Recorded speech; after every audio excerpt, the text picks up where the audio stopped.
സ്ട്രെസിന്റെ കേസാണ്. ഇനി ബൈആക്സിയൽ സ്ട്രെസ് ആണെങ്കിൽ ഇക്വേഷൻ എന്ത് മാറും? സിഗ്മ എക്സ് ഉണ്ടാവും, സിഗ്മ വൈ ഉണ്ടാവും. മ്യൂച്വലി പെർപെൻഡിക്കുലർ ആക്സിസിലാണ് നമ്മുടെ സ്ട്രെസ് ആക്ട് ചെയ്യണമെന്നുണ്ടെങ്കിൽ നോർമൽ സ്ട്രെസിന്റെ equation sigma x cos square theta. Cos square തീറ്റനെ തീറ്റക്കല്ല സ്ക്വയർ കോസ് തീറ്റന്റെ സ്ക്വയർ ആണ്. Then sigma y sine square തീറ്റ.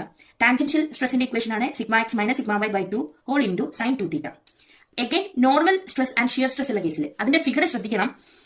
ഫിഗറിൽ നോക്കുക, ഈ ഗ്രീൻ കളറിൽ കാണിച്ചിട്ടുള്ള ഫിഗർ ആണ്. ഇതിന്റെ സിഗ്മ എക്സും സിഗ്മ വൈയും സിഗ്മ എക്സും ഈ ഫിഗർ ഉണ്ടല്ലോ, ഈ ഫിഗറിന് കറസ്പോണ്ടിങ് ആയിട്ടുള്ള ഇക്വേഷൻ ആണ് ഇവിടെ എഴുതിയിട്ടുള്ളത്. ഫിഗർ എന്ന് പറഞ്ഞാൽ ഡയറക്ഷൻസ്, സ്ട്രെസിന്റെ ഡയറക്ഷൻ. ഈ സിഗ്മ എക്സ് എവേ ഫ്രം ആയിരിക്കണം, ഈ സിഗ്മ വൈയും പുറത്തേക്കുള്ളതായിരിക്കണം, അതായത് ടെൻസൈൽ സ്ട്രെസ് ആയിട്ടായിരിക്കും ആക്ട് ചെയ്യുക. പിന്നെ ഈ ഇൻക്ലിനേഷൻ ഓഫ് ദ പ്ലെയിന് ഇങ്ങനെ തന്നെ ഇൻക്ലൈൻ ചെയ്യണം. ഈ ഡയറക്ഷനിൽ ഇൻക്ലിനേഷൻ ആകുമ്പോൾ മാറും. ഇൻക്ലിനേഷൻ ഓഫ് ദ പ്ലെയിൻ ഇങ്ങനെ തന്നെ ആവണം, അപ്പൊ തീറ്റന്റെ വാല്യൂ. പിന്നെ ഷിയർ സ്ട്രെസ് എന്ന് പറയുന്നത് ഈ പ്ലെയിൻ ഉണ്ടല്ലോ, നമ്മുടെ ഹൊറിസോണ്ടൽ പ്ലെയിനിലുള്ളത് ഒരു ക്യൂ ഇങ്ങനെയും ഒരു ക്യൂ ഇങ്ങനെയും, അതായത് ഈ ക്യൂ ഈ ഡയറക്ഷനിലാണെങ്കിൽ ഈ ക്യൂ അതിന്റെ ഓപ്പോസിറ്റ് ഡയറക്ഷൻ ആയിരിക്കും. ദാറ്റ് ഈസ് ഇതൊരു ക്ലോക്ക് വൈസ് റൊട്ടേഷൻ ആയിരിക്കും ഈ ഷിയർ സ്ട്രെസ് ഉണ്ടാക്കുന്നത്. ഇനി വെർട്ടിക്കൽ